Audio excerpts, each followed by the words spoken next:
Damos inicio a esta conversación con el diputado José Brito. Él es candidato presidencial de 4 organizaciones políticas, entre ellas, pues, Unidad Venezuela, también Venezuela Primero, Visión Venezuela y adicionalmente Primero Justicia.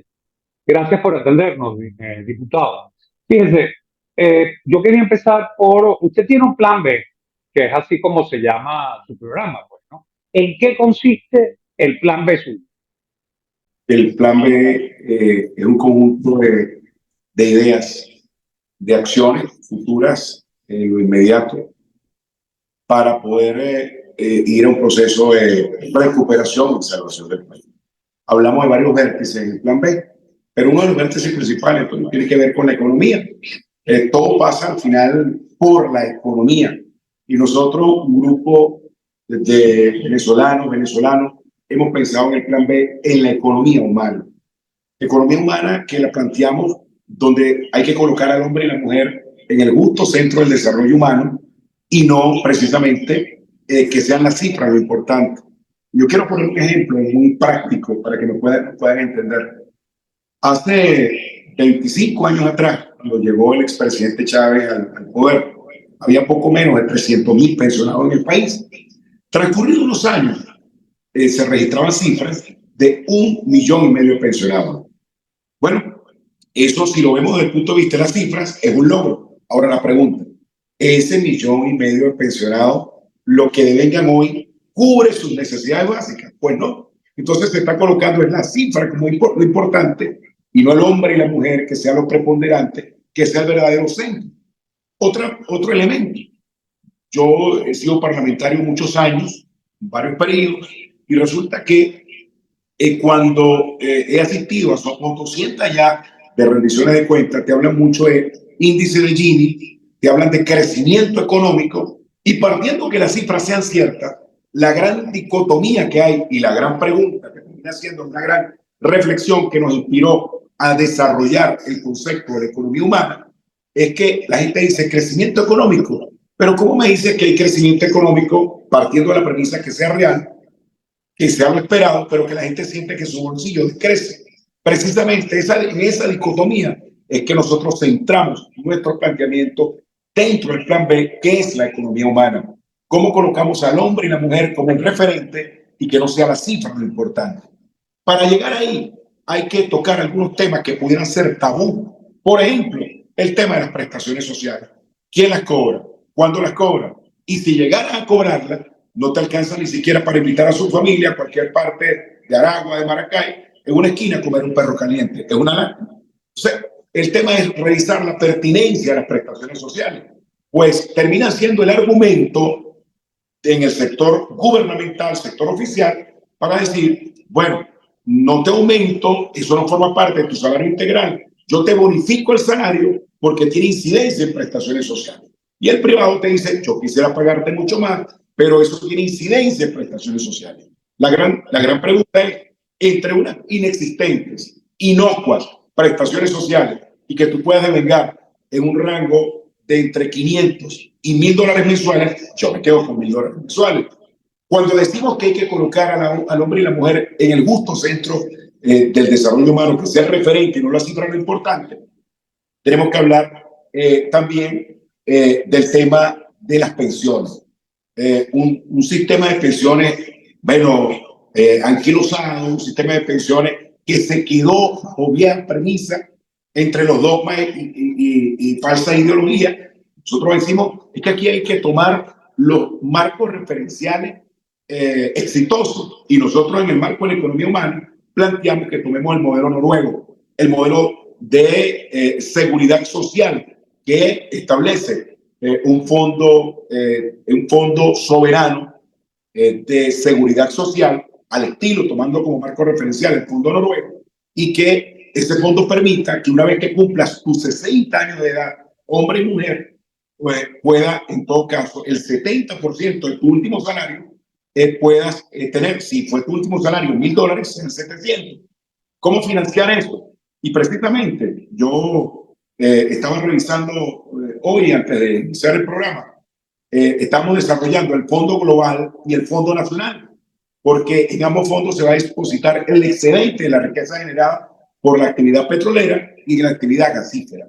Pero fíjate lo siguiente, nosotros planteamos allí en la economía humana que ese fondo que comience con este excedente, que una persona que pueda llegar en un rango salarial entre 500 y 1000 dólares mensuales pueda también cotizar, que pueda, además ese fondo, como lo hace el Fondo Soberano Noruego, que pueda perfectamente ir a los mercados internacionales, al mercado financiero internacional, en el Fondo Global, en el Fondo Nacional, puedas ir al mercado financiero nacional y que no dependas de los vaivenes de la economía para hacer un robusto fondo que permita verdaderamente hacer justicia social.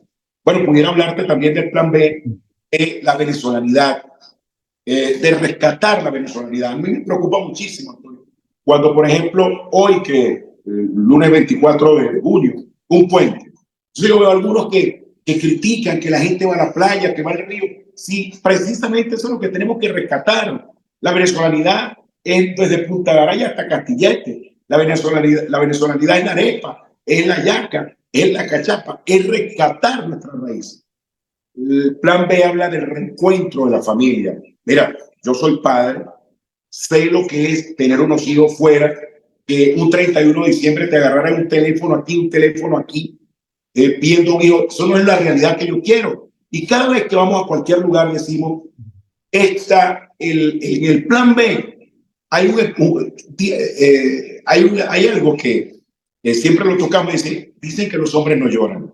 No, está muy equivocado. ¿Cuántas lágrimas han corrido por las mejillas de tantos hombres, por las mías, de saber, desear y anhelar que tus hijos vuelvan? Y es el volver a casa, es el regreso a casa. Nosotros podrán volver, Antonio, si limpiamos la casa, pintamos la casa, mejoramos la finanza de la casa, nos preparamos para que vuelvan a casa y que no tengan que volver a irse de casa. No, fíjese, le quiero preguntar, sabe que no es lo mismo, como decía Aristóbulo, pedir agua que repartirla, pues, ¿no? Le voy a preguntar por las tres Marías rápidamente, respuestas muy breves. Agua, luz y gas, que son parte del sufrimiento de la gente. ¿Qué haría con esos temas? Bueno, fíjate, para poder en las tres Marías, como la física, química y matemática, mira, para poder mejorar los servicios públicos, tú tienes que mejorar la economía, mejorar la inversión, pero también hay algo importante. Hoy, la verdad, y esto no es ser populista, los que emigraron, saben que en cualquier país se pagan los servicios y hay que pagarlos, ahí se paga muchísimo. En Venezuela, nosotros, bueno, es precario el grupo de personas que pagan los servicios, pero fíjate lo siguiente, también es que son muy precarios los ingresos. Ese es una cosa, y en eso no estoy siendo populista, estoy siendo realista. Aquí tú pones a pagar lo que se debe pagar por energía eléctrica, bueno, y no iremos a comer entonces. O pones a pagar lo que se debe pagar por agua y no irán a... Entonces, realmente hay que recuperar la economía. Todo pasa por recuperar la economía. Y aquí nosotros tenemos un planteamiento muy claro. Hay que romper con el viejo modelo rentista y extractivista en materia petrolera.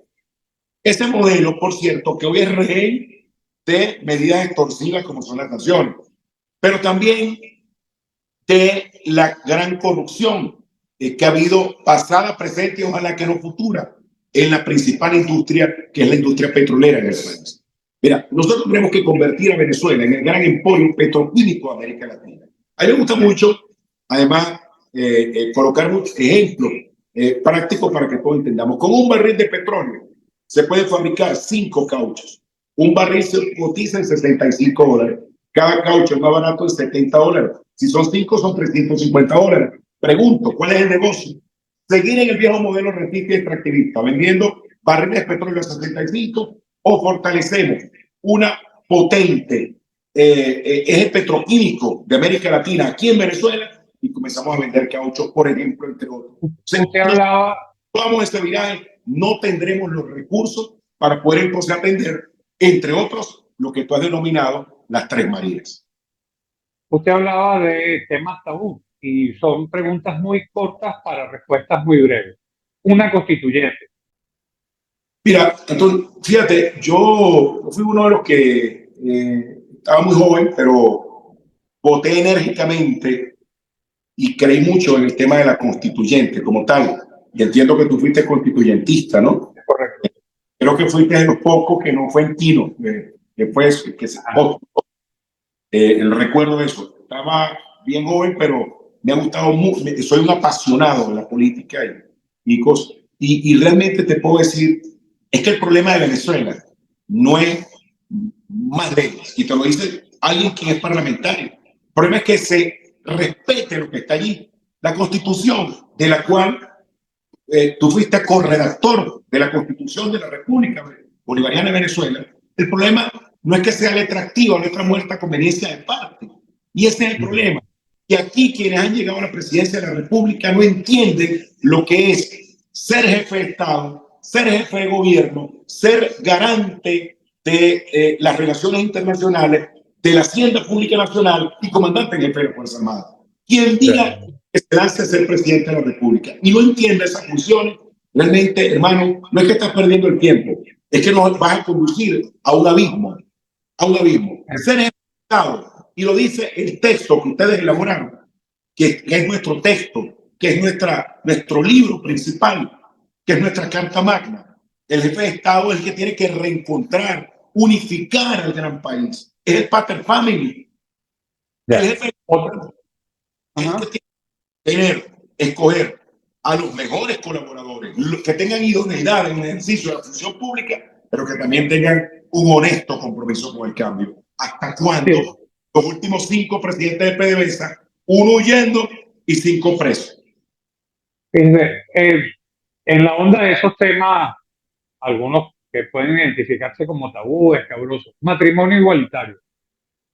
Mira, yo estoy de acuerdo con el matrimonio igualitario porque el matrimonio es un contrato social y tú tienes derecho a realizar un contrato con quien tú quieras hacerlo. Y por eso estoy a favor del matrimonio igualitario. Sobre el tema, cosa que no se discute en un parlamento donde hay parlamentarios, hay cantidad de parlamentarios, que son homosexuales. ¿Y por qué no se discute? Porque hay mucho temor, porque se cree que estamos en una sociedad muy conservadora. Ok, podemos partir, pues, que estamos en una sociedad conservadora, pero un parlamento, Antonio, es el centro del debate político por excelencia. Yo no estoy diciendo que se llegue a aprobar, yo lo que estoy diciendo, por lo menos, permitamos que eso se debata. Yo creo que es lo más sencillo, porque para la sobre gente... el tema, por ejemplo, de liberalización, en el caso, por ejemplo, de las drogas, esa discusión que hay en relación a liberalización de las drogas, de consumo controlado. En el caso específico de la marihuana, sí estoy de acuerdo, como se hizo en Uruguay, la aprobación del uso de la marihuana con fines medicinales. Solo en eso yo estaría a favor. Solo ahí marcaría. Yo siento que tal vez usted, pero seguramente también Carri, por ejemplo, son de los que están más claros en el tema de la necesidad de combatir la polarización, ¿no? En el término de las encuestas. Lo veo así, lo percibo así. En estos días usted dijo en un acto, no sé si fue por allá en Oriente o por estas calles en Aragua, bueno, que el país no podía estarse debatiendo entre el malo y el peor, ¿no? Yo le voy a preguntar una pregunta indiscreta. Según usted, ¿quién es el malo y cuál es el peor? Bueno, es que eso es un golpe tocullero. Usted es malo, usted es malo, usted también. Usted es peor, usted también. Al final, es muy triste que hoy tengamos frente a sí a una cúpula con un candidato que dice que te voy a hacer lo que ese candidato que es presidente no pudo hacer. 6 años para qué, es la gran interrogante. 6 años más para que se nos vayan más muchachos del país. 6 años más de apagones. 6 años más de falta de agua. 6 años del viejo modelo rentista y extractivista en materia petrolera. 6 años viendo más presidentes de PDVSA entonces saliendo como corruptos. Por Dios. Y el otro extremo nos plantea 6 años de irresponsabilidad.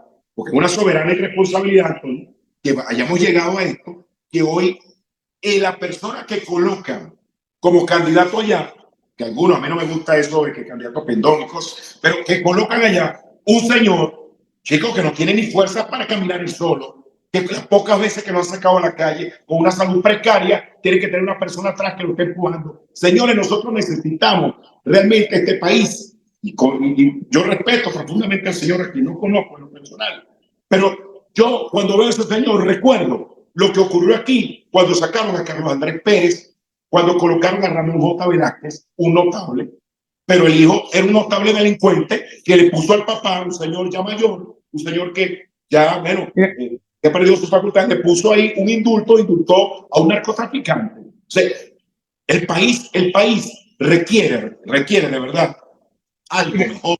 Y por eso es que yo digo que quería preguntarle, quería preguntar, necesita algo mejor. fíjese, quería preguntarle sobre el documento suscrito en el CNE. Y se lo pregunto porque, bueno, usted es administrador, además es comunicador, fue candidato en la gobernación. Se lo pregunto por lo siguiente. ¿El documento es un documento del CNE o ustedes pudieron participar? Porque, bueno, leyendo el documento veo que, usted sabe, pues, alguien, creo que fue Enrique Mar, que dijo, bueno, eso es un cheque en blanco y entiendo que al mundo le faltó decir que era un cheque en rojo, ¿no? El documento me refiero. Pero hay aspectos que el documento no abordó, como la ausencia de observación internacional, por ejemplo, de la Unión Europea, todavía está pendiente el tema de los expertos de la ONU, pero además se redujo con el reglamento la materia relacionada a la auditoría ciudadana en el proceso electoral y por si fuera poco, se critica en el documento, cosa con la que yo estoy de acuerdo, el financiamiento ilícito de las campañas, pero no hay ninguna mención al financiamiento, digamos, público por parte de recursos del Estado a favor de la candidatura, por ejemplo, de la reelección. Sí, mira, nosotros cuando hicimos la invitación nos hicieron llegar el borrador del documento, cada quien lo revisó. Por supuesto que siempre todos podemos tener una observación. Yo hice la observación en vivo, creo que como la hizo también el candidato Rousseau, sí, él hizo una observación, yo la hice en vivo y dije, bueno, aquí a este documento le falta algo que me parece que es importante, es que quien gane se comprometa ante el país y la primera medida es nombrar un consejo consultivo con todos los candidatos presidenciales, con todos sus equipos, para comenzar a debatir el grave problema económico y el rumbo que tiene que tomar este país en los próximos años, en los próximos 6 años. Bueno, lógicamente, es verdad, en cuanto al tema del financiamiento, sabemos que hay ventajismo en ese sentido, pero la salsa que es buena para el pavo es buena para la pava. Cuando nosotros también es porque decimos, si Maduro pierde, él tiene entonces que acatar y respetar los resultados, porque estamos firmando un acuerdo para la paz. Y si es un acuerdo para la paz, aquí no puede nadie venirse con ninguna posición truculenta. Firmamos un documento ante el país, nos comprometimos ante el país, que lo que sea la voluntad de la gente, la voluntad mayoritaria de la gente, todos tenemos que acatarla.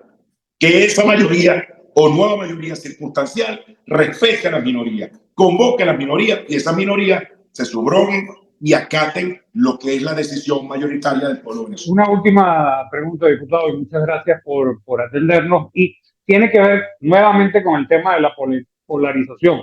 Las encuestas que muestra el gobierno, bien sea Interlace, Inside, Dataviva, pues dan un favoritismo obviamente a Maduro en la reelección.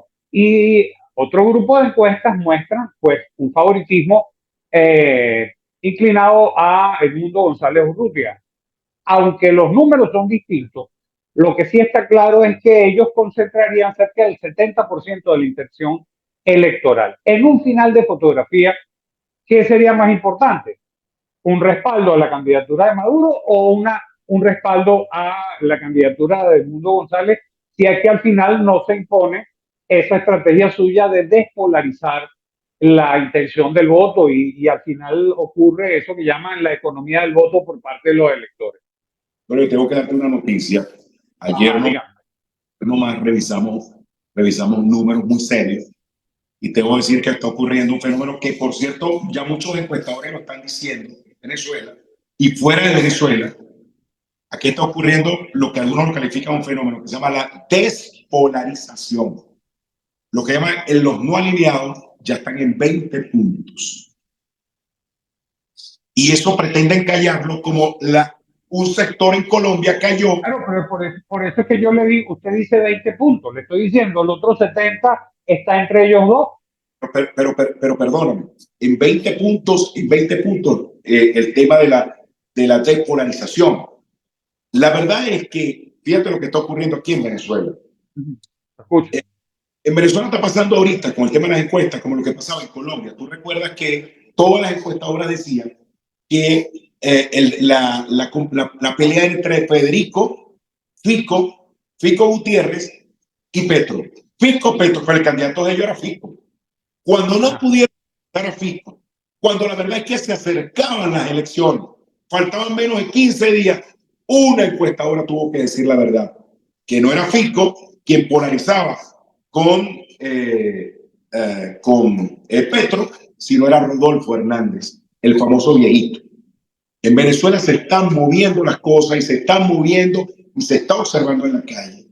Yo te puedo decir, ciertamente, en un primer momento, sí, dos polos, allí, dos polos de lo malo y lo peor, bueno, estaban acaparando la atención.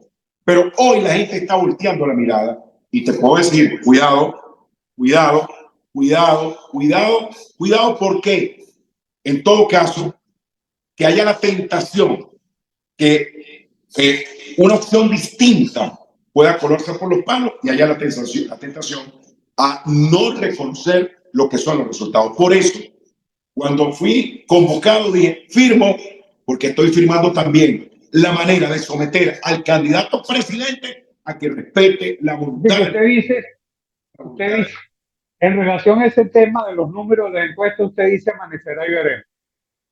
Amanecerá y veremos. Amanecerá y veremos. Muchísimas gracias, diputado. Gracias por atendernos. Gracias, Antonio. Un gran placer. Este ciclo de hashtag rumbo al 28 de julio. Gracias.